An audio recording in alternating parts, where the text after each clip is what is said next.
Hey everyone, my name is Eric and today I will be reviewing the Compro. This is the TN900RW and I added a link in the description below where you can find one and pick one up.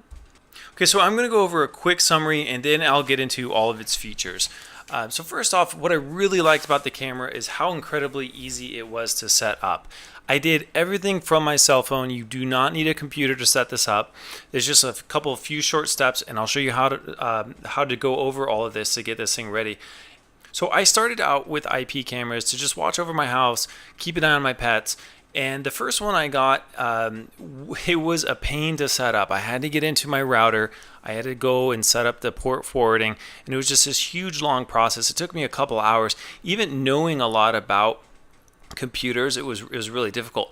I love Compro though. Only a couple steps. I had this thing up and running in just a couple minutes. Now the build quality is phenomenal. The construction of it's a very solid plastic. It doesn't have that cheesy kind of cheap look that some of the IP cameras, some of the other IP cameras have on the market.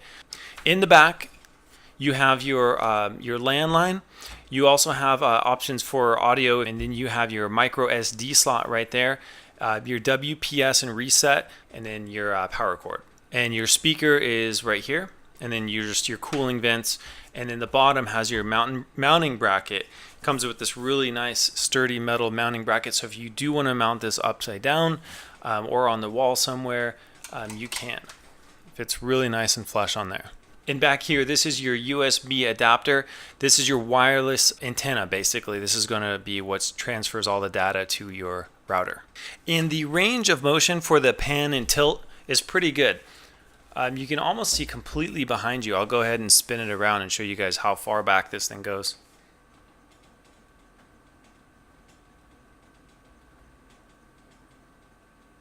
Okay, so that's fully back.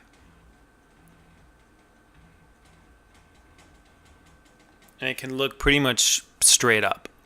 Okay, so the first step to setting up your camera is just plug in the power cord, plug in the USB adapter, and then hook your camera up to your router. And then the second step is you can either find the C4 app in the App Store. You literally just search for C4 Home and you'll find it, or you can use one of the QR codes that you find in your instruction manual. Okay, so once you have the app, your instruction manual has a QR code to log you in. And if for some reason that didn't work, you can just manually input it. Now the information is on the bottom of your camera. And it's going to be this 10-digit code. And once you set that up, now you're all ready to go. Now your camera is live. You can see your camera right here. Okay, now I'll go over the app and show you guys all the functions and features of this app. So when you open it up, you're going to be on this page. Now this is going to list all the cameras you have here. I just have one camera, so there's just one popping up. And to adjust the settings, you're going to go to this arrow. And here is where you can adjust your settings. Camera alias, I'm just going to leave that alone. You can check your firmware, make sure your camera's up to date. If you want to change your password, flip mode is for if you mount this upside down on the ceiling, you can do that. If you want it to display the room temperature or not, here I'm in the US, so I have it displayed as Fahrenheit. You can choose Celsius if you want. And the next one we have streaming settings. So here the codec you cannot change. The resolution on this is the 720p camera, so the max I can go is 720. You can choose to go down to really low quality if you have maybe dial-up or just a slower connection. I leave it on 720 and there's no problem with my connection. Frame rate, if you want to bump it down, I would just leave it at 30. Quality, this one just has the 1 megabyte per second. I believe if you go with some of the higher quality Compro, you might be able to get that up to 1.5, maybe 2, but this one's just 1 megabyte per second. Okay, next one we have our notification settings. Okay, next you have motion detection. So anything that moves in your house, you can pick up. If you want highest setting, that is going to pick up pretty much every movement. If you want lowest, it's just going to pick up big objects like people walking by. You do have that option, which is nice. Okay, and then next you have audio detection. So if you want this to pick up and start recording when there's audio, you can. Okay, and then you have event recording. That's just going to record small video clips onto your micro SD card that you plug into the back of your camera. And then your cloud storage, if you can choose either one if you want, or both. If you want to have pictures sent to your Dropbox, you can. You just log into your Dropbox from here. I know the free account with Dropbox will give you 2 gigs, and you can reserve it to delete after a certain amount of days. I just have mine set on 15 days. And then temperature notifications, if you want to be notified when the temperature reaches maybe over 90 degrees, and then minimum, if it drops below 71, you can do that, and then it will send push notifications to your device. And if you guys are unfamiliar with what push notifications are, it's just these little tiny icons that pop up at the very top of your smartphone. So let's say there's a motion alert. I'm going to get this notification on my phone. So you click on that, it's going to take you to your app, and it's going to log me out of that one.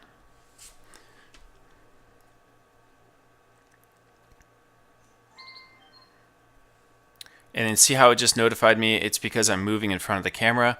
So I'm going to log in, and now I can view the events. So there's my camera. I go to the event section. There's been a motion right here. Click on that. And it's just me holding my cell phone, showing you guys. So that is a pretty cool function to have. Now, I am next to the camera, but if you're away, even in another state, this will still work, and it'll pull the data from the micro SD card on your camera.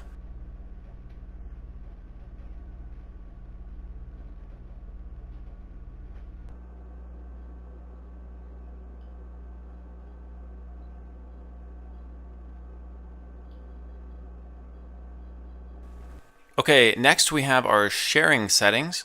So if you want to share this with friends, if you have some big event, I don't know, maybe your dog had puppies or your cat had kittens and you want to share that with your friends, you can.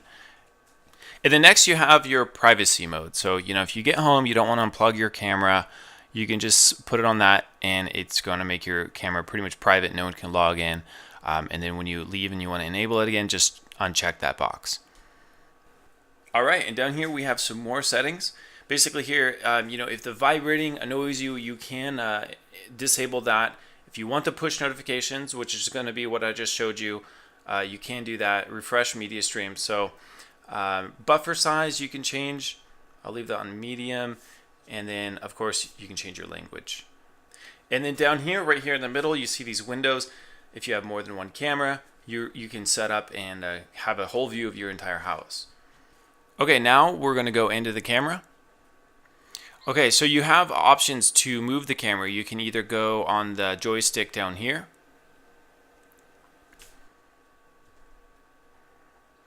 or you guys can also just do the swipe up, down, left, right. Also, what I really like about this camera is the 2-finger zoom. So if you guys want to zoom into one part of the video, you can. Now this is a digital zoom, so the more you zoom in, it will get pixelated. It's not the optical zoom, but still, it's pretty handy to have, especially on a smaller screen. Okay, then you guys have the camera button. If you want to take a snapshot, it's going to save the snapshot into the camera. You can view that later.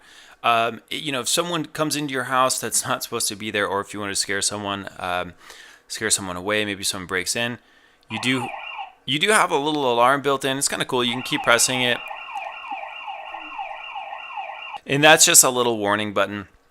If you guys want to turn by default, the volume will be on, so you can hear what people are saying or what is going on in your place. You can disable that as well. It's kind of nice. And then the push to talk. Hey camera, how are you? So, that's kind of a cool feature to have. The quality of the audio is pretty decent. You can carry on a conversation. The person will have to be within a couple feet of the camera, but if there is something going on in the house, I noticed that the audio is pretty good. You can actually hear people talking. So now over here, this little kind of circle button, if you want to program certain spots that you want the camera to memorize. Okay, so I first want to move the camera to the spot I want to go. So let's just go straight up. Okay, and I'll go ahead and save this area.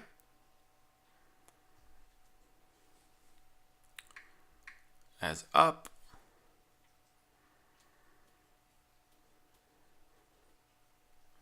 Okay, so now you have your area. So I'm going to go back home. That's just going to bring the camera in its state where it starts off at. And now if you want to go back to up, you just press that.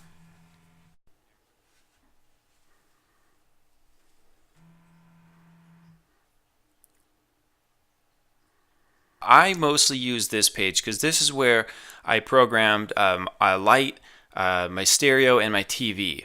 And to give you guys an example of what remotes will and won't work, I'm just going to show you. This is my remote for my radio.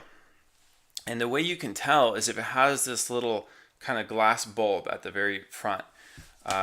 Here's a TV remote. It has the same thing.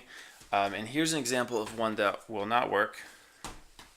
This is a Roku, and this works on radio frequency. So if you notice in the front, it doesn't have anything.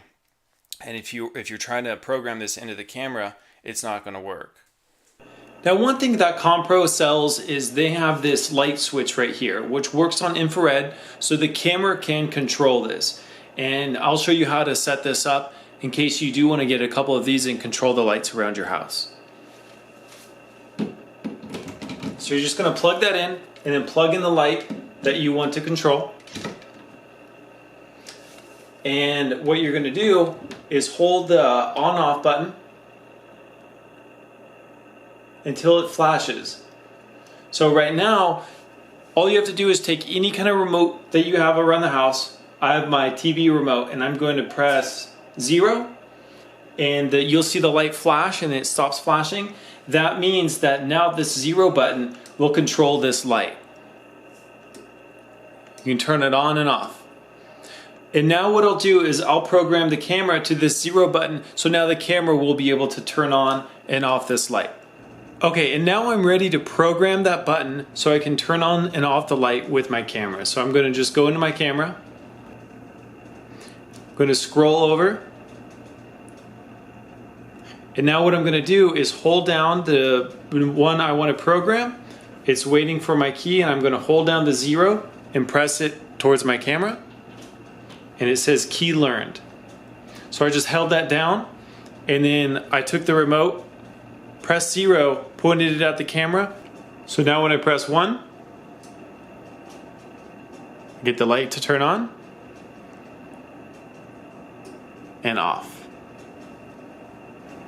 So now all I have to do is press the 1 to turn the light on and off.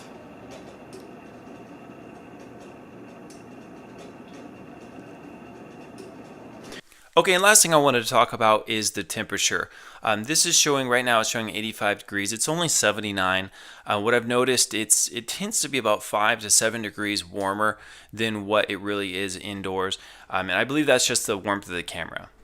Okay, and that's pretty much it. If you guys do have any questions about the Compro camera, please leave them in the comments below. Overall, it's a great, really high quality camera.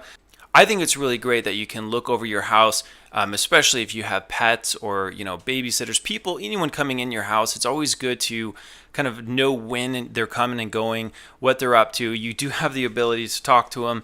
You can turn on and off lights, which is great if you go on vacation. You can make it appear that someone's home. There's just a lot of cool features about this camera. If you guys like it, I did put a link in the description below where you can pick one up. Thank you so much for watching, and have a good one.